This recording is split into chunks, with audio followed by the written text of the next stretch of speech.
And now, hi, ladies and gentlemen. I am your real Manos, and I am here for a spoiler-ish review of Eternals. And this is the 56,000th film in the MCU franchise. So let's get going and talking about it. And like I said, I'm going to be talking about the film a little bit, but I'm going to try and avoid major spoilers. So if you want to see it, but kind of get an idea of the film, you'll be in safe hands. If I say something really stupid in just a moment or two, I'll just edit it out. You know, I can do stuff. So, hey, that Eternals film, okay. It is directed and co-written by Chloe Zhao, and it is starring a cast of thousands. Matter of fact, I think I'm in this. No, I am not. But, let's see, we got Gemma Chan, Richard Madden, Angelina Jolie, Salma Hayek, Kamal Najibeh. I'm sorry, Kamal. And let's see, we got Lauren Ridloff. We got Barry. How do you pronounce it? Cleogon. And wow, there's a lot of people in this movie. Good news is they're all very good, and they combine very well. I'll get to that in just a minute, though. The story essentially is. Okay, there's kind of these Celestials who are gods, basically, a race of God, and they kind of control and manipulate the universe, as you do. And they have this kind of like army that's like, you know, angels, the Eternals, and they have a special mission, go to Earth and protect it from the Deviants. And I believe the Deviants are a race of, I guess, fan artists that make creepy sexual art of cartoon characters, or they eat people. It's one of the two things. I think it's the second thing. So, all right, destroy the Deviants and help Earth along, help humanity along gently in its evolution. Don't get too involved. If it doesn't involve the Deviants, don't do anything. But if it's Deviants, kill.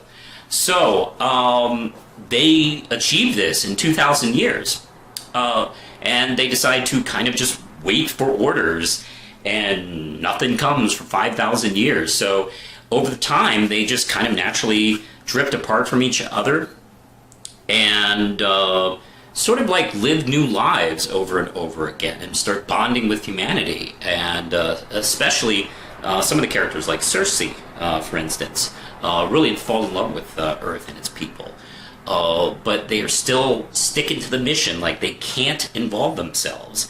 Now, I know some people criticize this movie based on the trailers, like they were so smart, like, oh man, these characters didn't do anything about World War II or Thanos. Like, it's addressed in the movie, like it's specifically a plot point and discussed in the movie and dealt with. So, you know, maybe actually watch the film before you starts sounding like a smartass. But anyway, one of them turns up dead, and Cersei and Sprite are attacked by a couple of deviants, coming to the rescue by Icarus, and they decide to essentially like get the band back together and find out what's the deal. Like, why are the deviants coming back? We thought we killed them all. What's the mission? Are we coming to a close on this thing? And what they discover is kind of like the mission, kind of like when they discover, you know, the true natures of what they have to do and who they are, start splitting them off, and it's really interesting on what sides they take in this mission and what their character choices are. Now, this film, The Eternals, is, of course, based on one of the Jack Kirby cosmic things back when he was doing some real serious cosmic stuff in the early to mid-'70s. And I have to admit, The Eternals is one of my blind spots with Marvel. I don't know too much about them. And even with the talents of Jack Kirby and Neil Gaiman, I can only get so much into them. But maybe that's why this had to be a film. Or maybe Chloe Zhao's approach, I think, was just really smart, where she approached it like kind of a distant family that's kind of gone their separate ways. And we have this kind of cosmic mystery as well.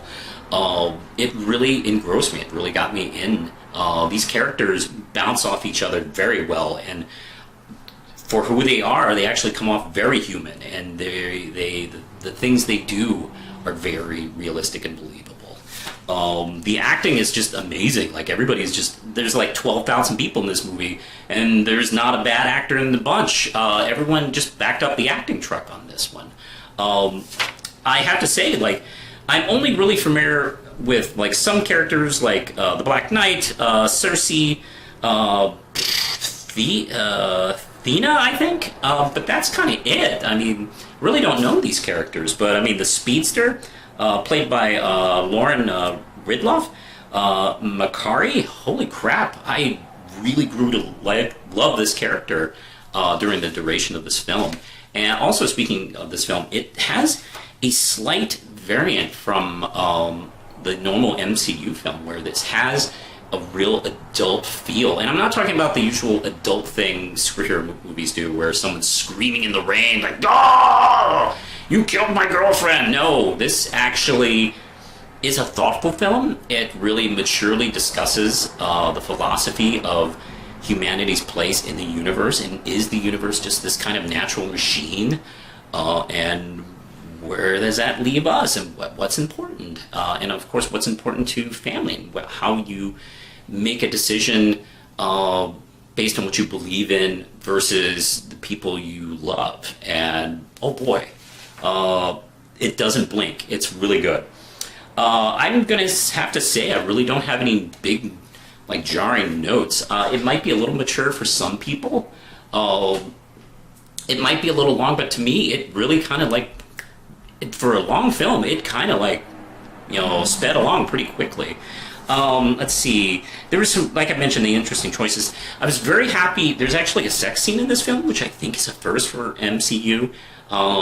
And there is also a gay relationship, a gay marriage, and I'm very impressed that Disney didn't do the usual crap where they did a small throwaway that can be edited out for Russia. For God's sake. So no, we don't want to offend Russia.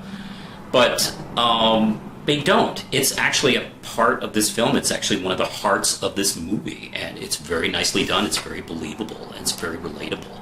I'm very impressed with this, and I guess Sal is the type of director that the studio would trust to go, okay, we'll let you do it, and I think it's very good. I'm going to give this film 5 out of 5 Ram chips. I really enjoyed it when I first saw it, and the more I kind of ruminate in my mind about the film, I think I enjoy it more. I'm going to do a ranking of MCU films at the end of the year once we see that Spider-Man movie that everyone's talking about.